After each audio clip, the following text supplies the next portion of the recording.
जय हिंद दोस्तों। One rank one pension 3 implement हो गई, लेकिन आखिर हमें ये कैसे पता चलेगा कि हमारी विसंगति क्या है? आखिर कौन सा कारण है जिसमें इस बार आपने देखा होगा कि सूबेदार साहब की बाट लग गई, नायब सूबेदार को किसी को कुछ बढ़ रहा है तो कहीं किसी को कहीं फायदा हो रहा है, कहीं जाकर के बहुत सारे ऐसे आंकड़े हैं जो बिल्कुल तथ्यों से भटके हुए। तो इसके ऊपर सैनिक कल्याण विभाग रक्षा मंत्रालय को एक चिट्ठी लिखी गई है कि वन रैंक वन पेंशन संशोधन के अंतर्गत रक्षा बल पेंशन भोगियों और परिवारों की जो विसंगतियां हैं 1/7/2024 से जो OROP 3 उसमें कौन कौन सी विसंगतियां हैं, 5 जो विसंगति हैं उनके ऊपर लिखा गया है। और चिट्ठी लिखा है कैप्टन वर्मा साहब ने, बिल्कुल उन्होंने सही पॉलिसी के हिसाब से लिखा है। सबसे पहले जो चिट्ठी लिखी है सैनिक कल्याण विभाग के लिए, और उन्होंने लिखा है कि उपयुक्त विषय पर आपके कार्यालय पत्र संख्या सो दिनांक 4 सितंबर 2024 के संदर्भ में जो चीफ ऑफ डिफेंस स्टाफ तीनों सेना, नौसेना, वायुसेना प्रमुखों को OROP योजना की तीसरी समीक्षा के कार्यान्वयन के लिए जो प्रणाली को स्पष्ट करता है।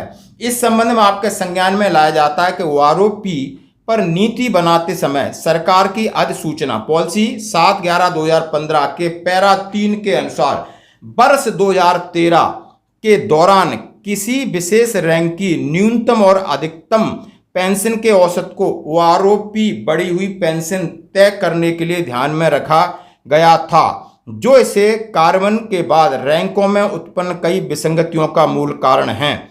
इसके बजाय भारत सरकार के रक्षा मंत्रालय को वर्ष 2013 में विभिन्न रैंकों द्वारा प्राप्त पेंशन का अधिकतम हिस्सा लेना चाहिए था, क्योंकि यह मौजूदा नीतिगत मामला था।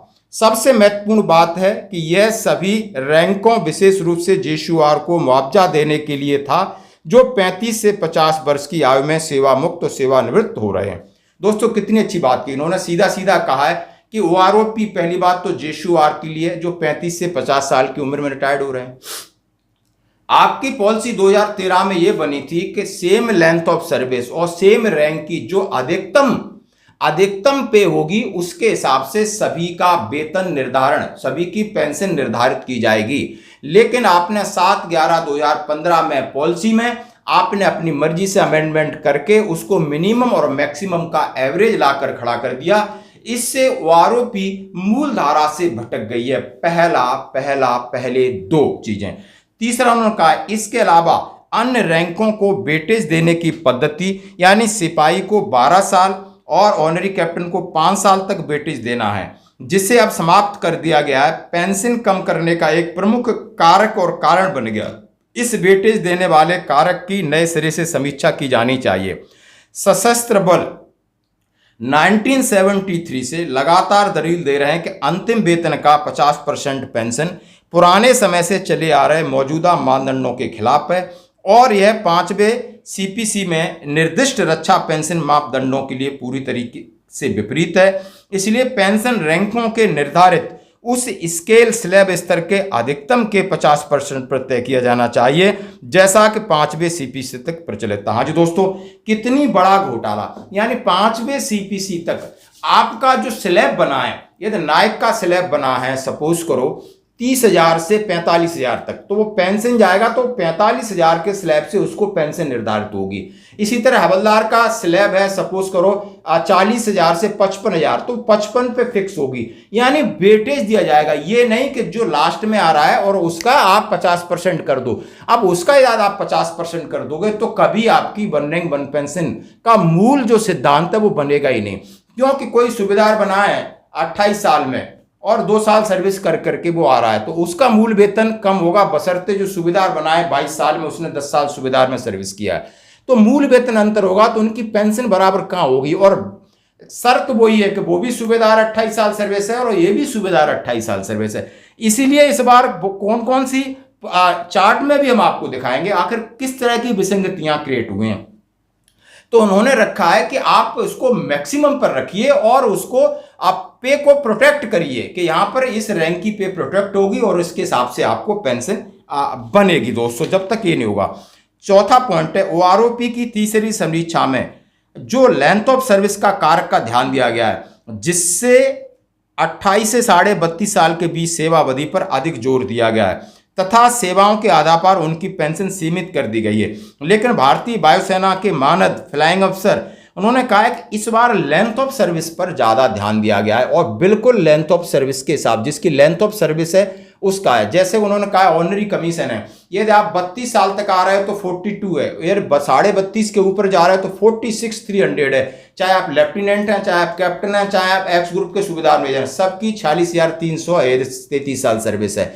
तो ये ज़्यादा फायदा उन लेंथ ऑफ सर्विस जो कि कौन करता है, लंबी सर्विस एयरफोर्स और नेवी वाले करते हैं। हमारी तो 32 और 33 साल लास्ट हद है, लेकिन इस बार इसका ख्याल रखा गया है और इसलिए से एक विसंगति क्रिएट हुई है। दो रैंकों में मानद लेफ्टिनेंट और मानद कैप्टन और एसएम को आपने बराबर कैसे कर दिया? सूबेदार मेजर की 28 साल की योग्यता वाले मानद कैप्टन की तुलना में पेंशन अधिक मिल रही है, इसमें आपने अंतर क्यों डाला? इस समीक्षा में यह आश्चर्यजनक है कि मानद कमीशन प्राप्त जेसीयू रैंक 2019 में और 2024 में पेंशन में कोई वृद्धि नहीं, पुराने लोगों की कोई वृद्धि नहीं हुई है। आपने एक्स और वाई ग्रुप को टेबल 7 और 8 में अलग अलग क्यों किया है? आप उनको एक कर सकते हो। यानी ये मुद्दे हैं जो मेन कॉज हैं। उपरोक्त मुद्दे और तथ्यों को ध्यान में रखते हुए विसंगतियों की पृष्ठभूमि में अत्यंत आवश्यक है कि इसकी समीक्षा की जाए ताकि इन विसंगतियों को दूर किया जाए और होने वाले लाभों, जो भी लाभ है उन्हें मिल सकता है। उन्होंने कहा है कि पैरा 5 में माननीय मुख्य न्यायाधीश सेवानिवृत्त लालमी नरसिम्हा रेड्डी की अध्यक्षता वाली एक सदस्यीय न्यायिक आयोग की सिफारिश के आधार पर किसी भी विसंगति को हल करने का उन्होंने संकेत दिया है। उन्होंने कहा है कि इसमें पैरा में पूरा मेंशन है कि इन विसंगतियों को आप जुडिशियल कमेटी के सामने रख सकते हो। आइए कुछ तथ्यों पर आंकड़े डालते हैं। जैसे सिपाही की सर्विस एक ग्रुप से 15,250 से शुरू होकर के 23,500 तक जाती है। बाई ग्रुप का जो सिपाही है 1 साल से 20 साल सर्विस तक 13,450 से 21,700 जाती है। यानी आपकी लेंथ ऑफ सर्विस ज्यादा है तो आपको पेंशन का फायदा हो रहा है। नायक का भी सेम क्राइटेरिया है, 15,250 से 23,500 एक्स ग्रुप का, बाई ग्रुप का 13,450 से 21,700।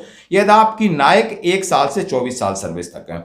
हवलदार हैं, हवलदार की मैं 5 साल ले रहा हूं मिनिमम, क्योंकि 5 साल से पहले हवलदार नहीं बनता। 17,267 एक्स ग्रुप की और आगे 27,935 है। बाई ग्रुप की 16,374 से 25,582। यानी जैसे आपकी लेंथ ऑफ, यानी आप कलर सर्विस और उसके ऊपर जो जा रहे हो एक्सटेंशन में, उसमें आपको फायदा हो रहा है। चाहे आप ऑनरी नायब सुअर आप देखिए, मैक्सिमम एक्स ग्रुप का 30,500, बाई ग्रुप का 26,738, नायब सुअर को देखिए एक्स ग्रुप को 20,785, यानी कम से कम 10 साल सर्विस से यदि नायब सुअर बनता है तो 20,785 से 31,675 तक जाता है। और बाई ग्रुप का 19,388 से 27,950 तक जाता है। और जबकि पहले OROP 2 में 21,000 से 19,000 था।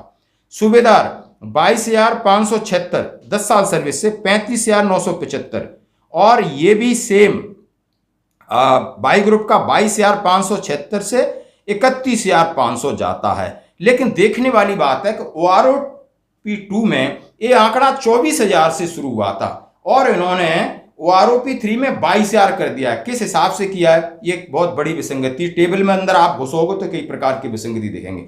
सूबेदार मेजर का भी 22,576 से 42,650 एक्स ग्रुप का, और बाई ग्रुप का 22,576 से 34,575 दिखा गया है। और लेफ्टिनेंट कैप्टन का हम जानते हो। तो आप समझ रहे हो जहां लेंथ ऑफ सर्विस ज्यादा है उसको ज्यादा फायदा इस बार हुआ है। OROP 3 में इस बार नए तरीके से आपकी OROP 3 बनी है। OROP 2 से ये बिल्कुल डिफरेंट है। तो ये जो विसंगतियां, ये ड्राफ्ट है, ये DSW के लिए ये इन्होंने भेजा है। और ये हैं ऑनरी कैप्टन जगदीश वर्मा सेवानिवृत्त, अध्यक्ष यूनाइटेड फ्रंट ऑफ सैनिक हिमाचल प्रदेश हैं। मैं उन्हें धन्यवाद कहता हूं।